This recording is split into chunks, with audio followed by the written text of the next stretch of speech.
Hi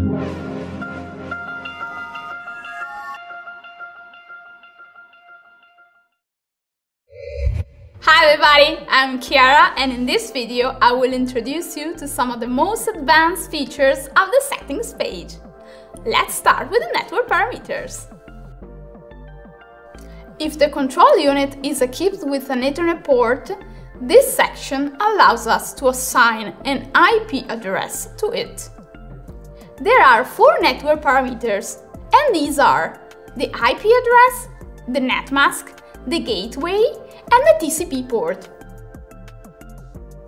Once the parameters are all set, click on the Change Network Parameters button in order to apply the changes. The fieldbus parameter settings are found in the section bearing the same name.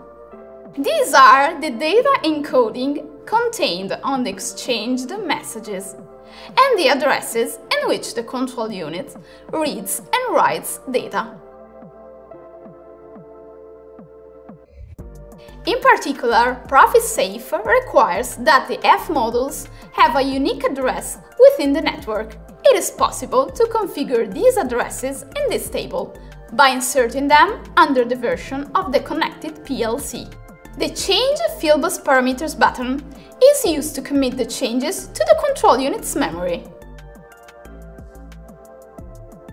If the control unit is provided with an Ethernet port, the Modbus Parameters section is used to enable communication with the control unit via Modbus, along with the related listening port. As usual, click on the Change Modbus Parameters button to commit the changes to memory. Finally, let's take a look at Advanced section. The multi-control unit synchronization ensures that there is no interference between multiple Inxpect systems deployed in the same area. In this example, it will be enough to set a different channel for each of the control units. The detection fields dependency parameter will determine whether a movement sensed in a specific detection field will lead to the deactivation of just its own output or also of the ones related to the detection fields that follow. In the Activity History section, we can find the log verbosity level, which allows configuring the level of detail of the internal log data, a Download Log button, that we can use to download the log from the control unit, which contains information events and diagnostic events.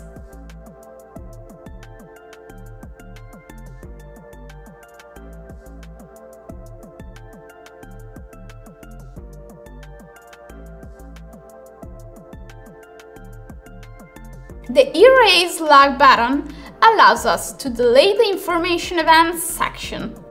In case it's not deleted, the oldest information events are overwritten when the maximum size of the section is reached, that is 3500 events. There is also the Download Sensor Debug Info button. This allows downloading a zip file useful for debugging where requested by the Inxpect technical support team.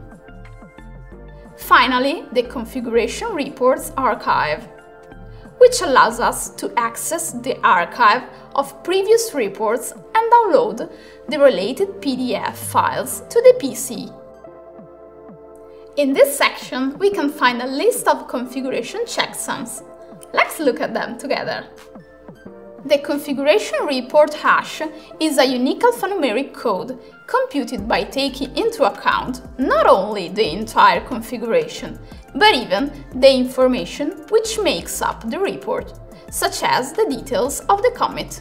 On the other hand, the dynamic configuration checksum is associated with a single configuration and considers both common and dynamic parameters. For example, it is useful to verify that at a certain time a specific dynamic configuration is actually enabled. In the Account section, we can change the language of the software and the admin password. Here we go! That's it for the settings page. If you want to know more in detail about how the validation page works, don't miss the next video. Thanks for watching! See you soon!